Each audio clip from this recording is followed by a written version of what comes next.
keluarganya kok. Kalau Rachel muak, udah dia langsung itu tuh broadcast channel ya di IG-nya.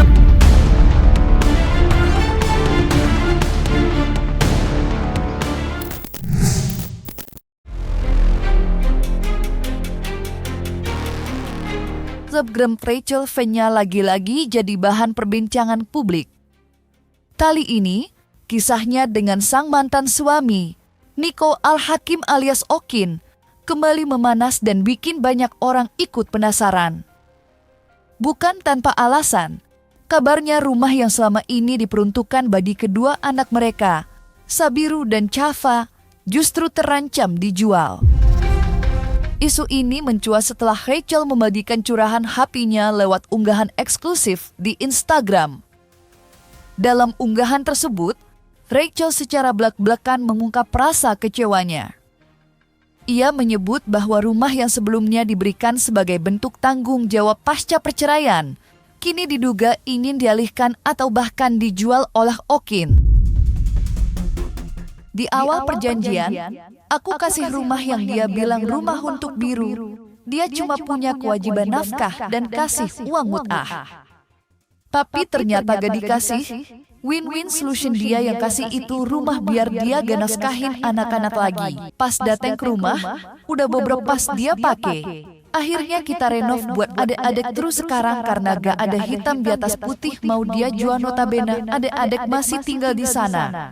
Tanpa babe, bu langsung ada orang yang mau mukur dan mau jual rumahnya YG, adik-adik gue gak tahu harus gimana. Ya udah ambil tuh rumah. Tulis Rachel.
Tak mau isu ini bergulir liar, Okin pun akhirnya angkat suara.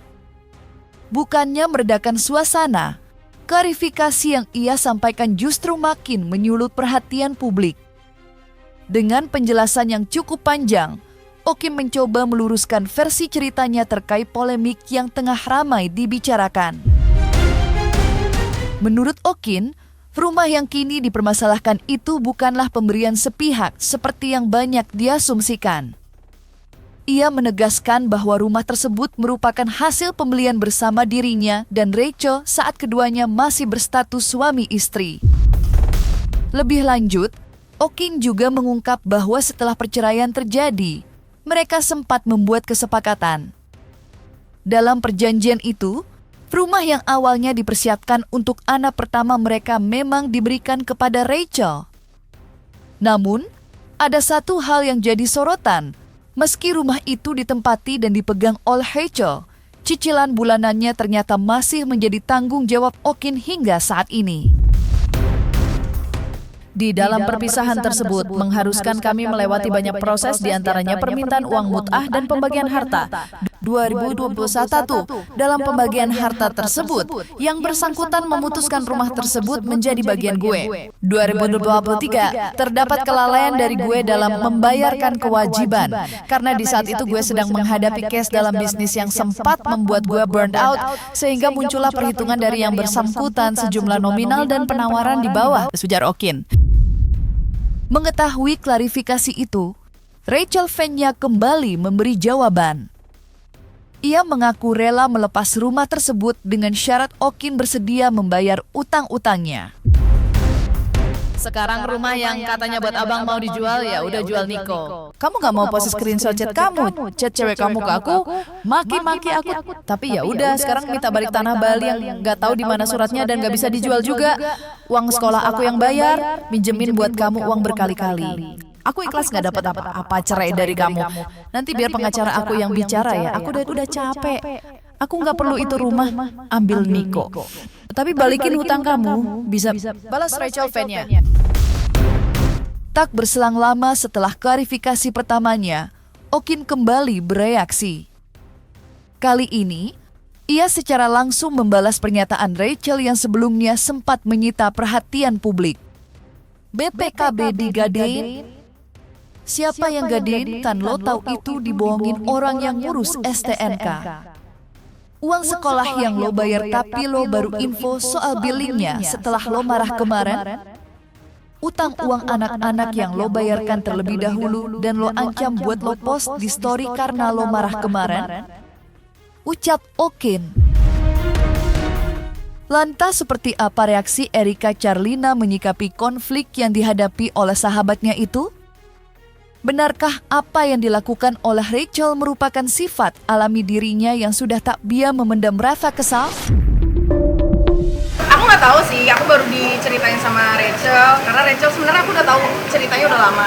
Rachel tuh termasuk orang yang memendam semuanya. Jadi ketika dia udah habis kesabarannya, menurut aku juga ini udah fatal ya, udah keterlaluan lah. Maksudnya ada orang di dalam rumah itu, which is keluarganya Rachel yang harus dilindungi. Itu kan jatuhnya kayak teror gitu, jadi nggak nyaman. Menurut aku Rachel wajar kok marah gitu, dia melindungi keluarganya kok. Kalau Buna mendam, dia mendam karena kan dia harus memikirkan banyak pihak kan supaya tetap bagus namanya, tetap terlihat ya gitu dah. Kalau Rachel muak, udah dia langsung itu tuh broadcast channel ya di IG-nya, udah nggak pakai nanya-nanya lagi, udah dia curhatnya di situ, udah nggak pakai ke aku. Karena kalau dia curhat aku cuma bilang sabar. Mungkin dia muak dengan kata-kata sabar itu, ya udah curhat di broadcast channel. Ya wajar lah, kan namanya juga sahabat, curhat sedih mungkin, cuma pas itu aku kan lagi ngurusin ini ya. Jadi ya saling menguatkan kali. Iya, kalau pesan saya sih kalau ada apa-apa cerita ya. Cerita sini. Kita cari solusinya bareng-bareng. Viralnya sengketa antara Niko Al-Hakim dan Rachel fan-nya rupanya tak hanya menyita perhatian warganet, tapi juga menarik komentar dari kalangan profesional. Salah satunya datang dari praktisi hukum, Herdian Saksono, yang ikut angkat bicara melihat polemik yang kian melebar ini secara eksklusif bersama tim cumi-cumi.com. Herdian mencoba membedah persoalan yang tengah ramai diperbincangkan tersebut dari sudut pandang hukum. Gini ya, yang namanya orang bercerai itu adalah harta atau aset dibagi dua, begitu juga utang dibagi dua. Artinya yang memang mesti dipahami di sini, kalau rumah atau benda tidak bergerak yang belum lunas, artinya memang mesti disettle dulu. Karena yang bisa dibagi oleh pengadilan agama atau pengadilan negeri itu adalah harta atau aset tetap dibagi dua, begitu juga utangnya dibagi dua. Jadi benar-benar dia gono gini, pari pasu, dibagi rata dia, bagi berdua. Nah, yang saya ketahui kalau memang dia belum selesai cicilannya, nah itu memang jadi masalah tersendiri. Karena memang di Indonesia itu yang namanya belum selesai, berarti itu miliknya bukan milik dia, tapi milik bank. Nah, itu karena di hak tanggungan. Nah, makanya kalau hak tanggungannya belum selesai alias belum diroya, artinya itu masih punya bank. Nah, disinilah yang makanya ketika ada gono gini yang belum selesai, apalagi cuman dibagi dengan kesepakatan lisan, nah itu biang masalah. Lisannya nggak bisa dipegang, alias omno, ya kan, omon-omon. Yang sudah tertulis aja masih dilanggar, apalagi yang lisan. Nah, akan tetapi ketika dia tetap mengakui bahwa memang itu ada kesepakatan, artinya dia wajib untuk menyelesaikan. Kalau dia tidak menyelesaikan, itu artinya one prestasi, bisa dimintakan pertanggungjawaban secara perdata. Gini, kalau memang uang yang untuk menyelesaikan itu adalah 100% miliknya suami, berarti memang haknya suami dan dia itu harusnya digonoginikan. Karena kenapa? Laki-laki tugasnya cari nafkah.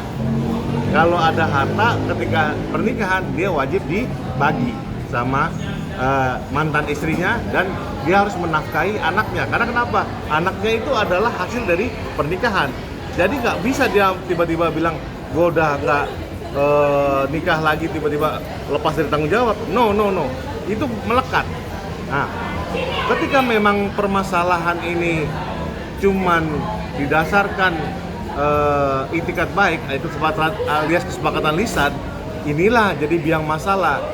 Biasanya kalau si salah satu pihak tidak mengakui sama sekali ada kesepakatan, itu artinya dia bisa dimintakan pertanggungjawaban secara pidana.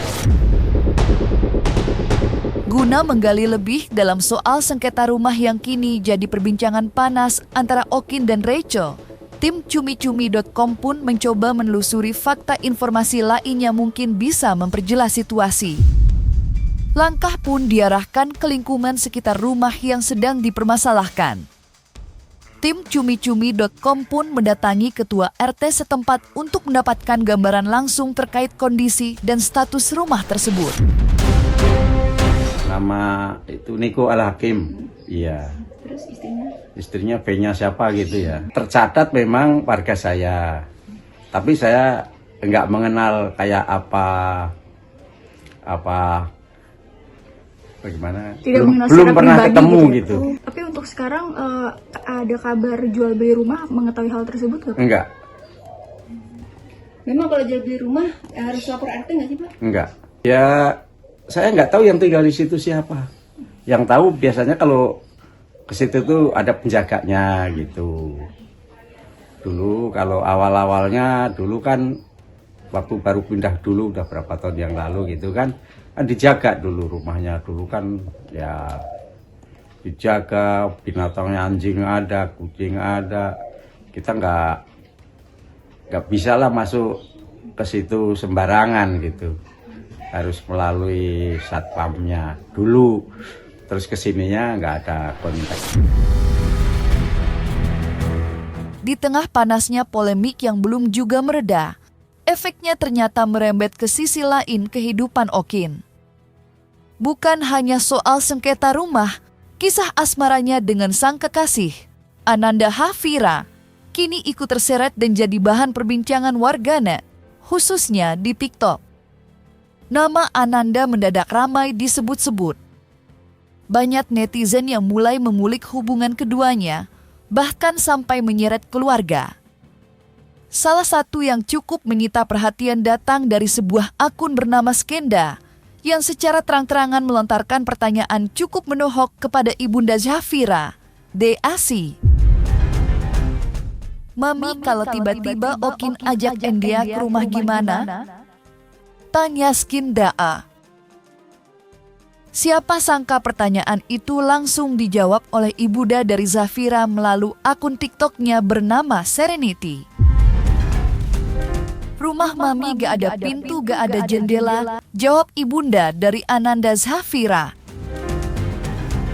Terlihat dari cuitan tersebut, Deasi seakan menunjukkan jika dirinya tak merestui hubungan anaknya dengan Okin.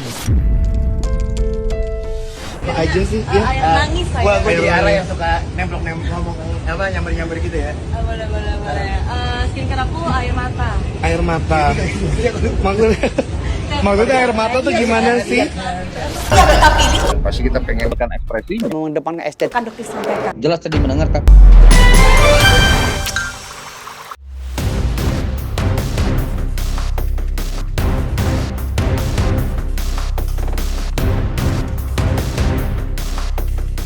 Nah, selesai sudah, Cumi Lovers. Jangan lupa untuk like, subscribe, dan juga share channel YouTube Cumi-Cumi.